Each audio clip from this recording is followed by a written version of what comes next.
Hai Cinggu, kembali lagi dengan channel kesayangan kita Drakor Universe. Kali ini Mimin mau lanjutin drama Extraordinary You part 5. Mimin udah bikin part sebelumnya. Bagi yang belum nonton, Mimin sarankan untuk nonton episode-episode sebelumnya.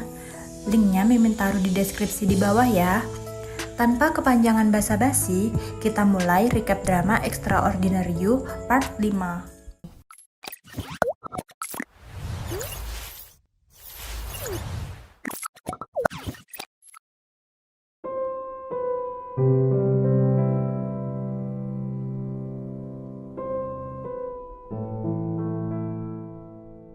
Di adegan sebelumnya, 13 berhasil mendirikan menara batu untuk Dan-oh, dan terlihat kalau di dalam tasnya ada komik secret.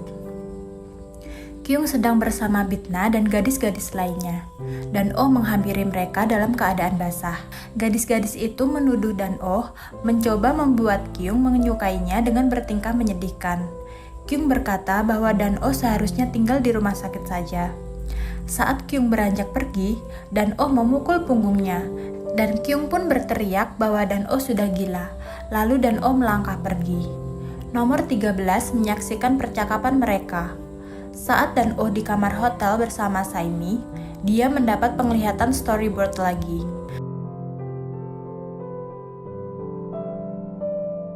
Mendapat penglihatan itu, Dan-oh langsung bicara. Dia benci penulis dan lebih benci Kyung karena terus menyakitinya. Saimi hanya bisa menatap bingung Dan-oh yang bersikap aneh. Malam hari, semua siswa berkumpul dan mencabut undian nomor pasangan. Yang mendapat nomor yang sama akan menjadi pasangan pendakian malam ini. Juda dan Dohwa juga mengambil undian. Sayangnya, nomor undian mereka berbeda. Namju malah muncul dan berpasangan dengan Juda. Dohwa menjadi sedih. Dia tahu kalau semua adalah sesuai kehendak penulis.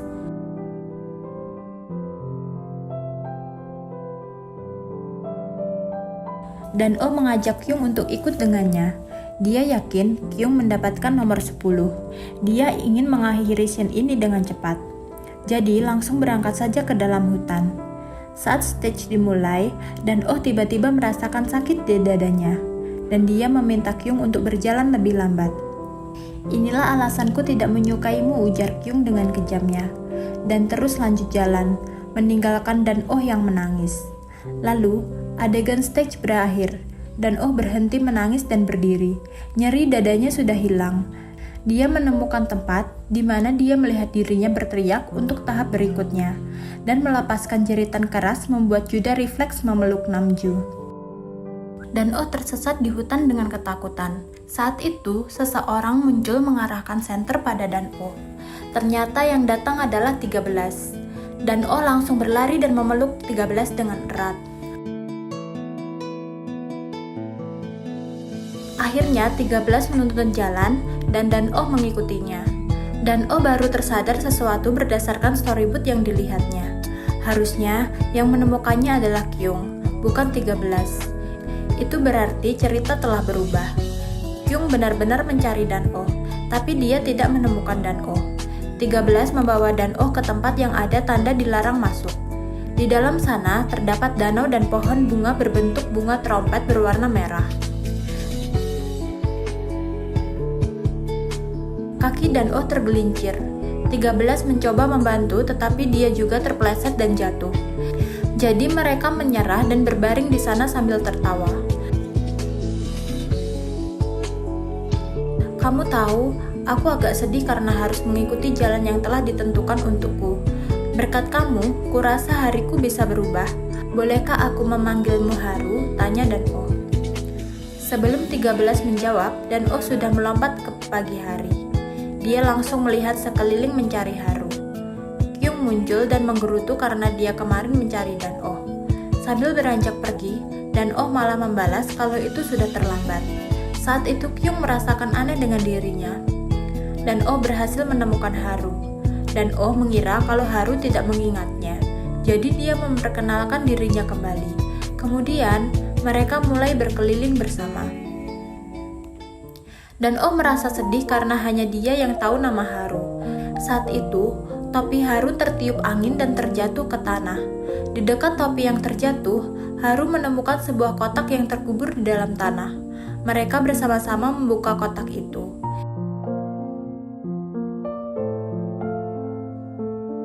Isinya adalah gantungan. Dan entah kenapa, Haru tiba-tiba merasakan sakit di tangannya, hingga dia menjatuhkan gantungan tersebut. Shin sudah berpindah di dalam kereta api. Kyung menatap Dan-oh yang duduk sendiri dan menatap ke jendela. Dari jendela, Dan-oh bisa melihat bayangan Haru. Dia bergumam memanggil nama Haru, dan Haru dari kursinya juga menatap ke jendela, menatap bayangan Dan-oh. Dia menulis di embun jendela nama Dan-oh.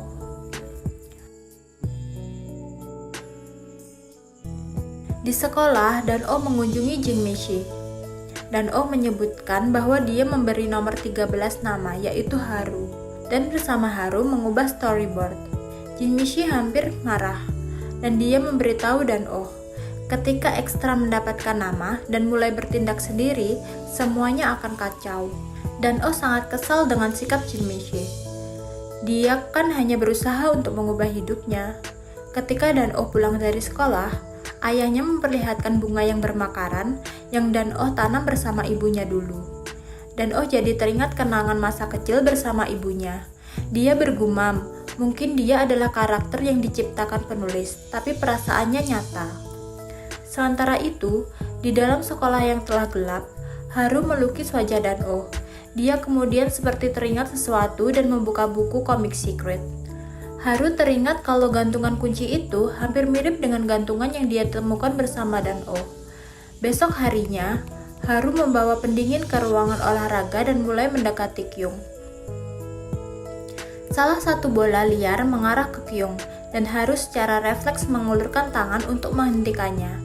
Lalu Haru bertanya pada Kyung, di mana gantungan kunci yang dia berikan pada Dan-oh sebelumnya. Kyung mengaku telah membuangnya. Kyung bertanya siapa dia, dan Haru memberitahunya. Haru, namaku Haru. Kyung benar-benar bingung. Dia mengejar Haru, tapi Haru sudah menghilang. Di perpustakaan, Dan-oh menatap Haru. Saat Haru berbalik menatap Dan-oh dengan canggung berpura-pura membaca bukunya. Dan ketika dia mengintip, Haru pindah ke kursi sebelahnya. Haru berkata dengan malu-malu bahwa dia pindah karena sinar matahari. Haru tiba-tiba mengulurkan tangan seolah menerima cahaya matahari dan menggenggamnya. Dan-oh melihatnya dan mengikutinya.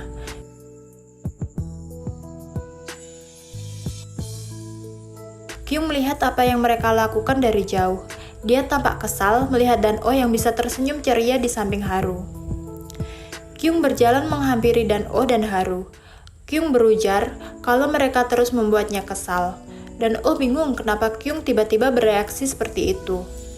Kyung menarik kerah baju Haru dan melemparkan tubuh Haru ke rak buku. Buku-buku berjatuhan membuat dahi Haru terluka. Dan-oh kaget dengan yang Kyung lakukan. Hal itu membuat dada Dan-oh menjadi sedih dan jatuh pingsan. Dan-oh terbangun di rumah sakit lagi. Dr. Lee melakukan beberapa tes. Dia mencoba memberitahu Dan-oh hasilnya. Dia mengatakan Dan-oh tidak punya banyak waktu lagi, dan Dan-oh hanya menjawab agar Dr. Lee tidak usah khawatir. Keesokan harinya sebelum sekolah, Dan-oh melihat bahwa kebun ibunya telah hilang. Ayahnya bingung dengan pertanyaan Dan-oh karena di sana memang tidak ada apapun. Dan-oh tidak percaya. Dia menangis dan panik. Kenapa semua menghilang seolah tidak pernah ada? Saat di sekolah, Dan-oh tidak seceria biasanya. Dia berpapasan dengan Haru, tapi dia tidak bisa melakukannya dan akhirnya hanya melewatinya. Itu karena dia melihat ada luka di dahi Haru yang belum sembuh. Haru berbalik melihat punggung Dan-oh yang berjalan menjauh darinya. Dan-oh meletakkan obat merah di atas meja Haru, agar Haru bisa mengobati luka di dahinya itu. Haru malah memilih untuk menyingkirkan obat itu dan tidak mengenakannya. Dan-oh masih berada di sekolah. Dia masuk ke kelas dan melihat obat yang diberikannya pada Haru masih ada di atas meja. Dan-oh merasa sangat bersalah pada Haru, menganggap kalau Haru terluka karena dirinya. Besok harinya, Kyung datang ke sekolah dengan luka di bibir. Do-hwa yang melihat kedatangannya bertanya dengan khawatir kemana Kyung kemarin. Kenapa tidak datang sekolah? Kyung tidak menjawab dan hanya bertanya di mana Dan-oh. Kyung menemukan Dan-oh di luar sekolah. Tiba-tiba dada Dan-oh mulai sakit. Kyung mengambil monitor jantung yang dijatuhkan dan mengatakan kepadanya bahwa dia cemburu karena Dan-oh selalu mendapatkan apa yang dia inginkan. Dan Kyung bertanya mengapa dia tidak datang untuk makan malam. Ternyata luka di bibir Kyung didapat saat ayah Kyung memukulnya. Alasan ayah Kyung marah karena Dan-oh tidak datang acara makan malam di rumah Kyung. Dan-oh memilih tidak menjawab. Dan dengan frustasi, Kyung membanting monitor jantung Dan-oh ke tanah dan menginjaknya. Kyung menuduh Dan-oh sengaja memprovokasi dia. Hujan mulai turun. Kyung mengatakan Dan-oh sengaja menggunakan penyakitnya untuk mendapatkan apa yang diinginkannya. Dan-oh hanya menatapnya tak percaya. Tiba-tiba Haru ada di sana, dan dia meninju Kyung begitu keras hingga terjatuh. Haru membawa Dan-oh pergi. Kyung berteriak, "Siapa kamu?" Haru berkata, "Kamu tidak akan ingat bahkan aku jika memberitahumu." Adegan akan segera berubah. Ending episode ditutup dengan wajah keterkejutan Dan-oh. Dari ending, Mimin berkesimpulan Haru ingat semuanya. Dan rahasia apa di balik gantungan berbentuk bunga terompet? Bagi kalian yang penasaran kelanjutan kisahnya, dukung terus channel Mimin ya. Jangan lupa like, komen, dan subscribe. Gomawo Cinggu.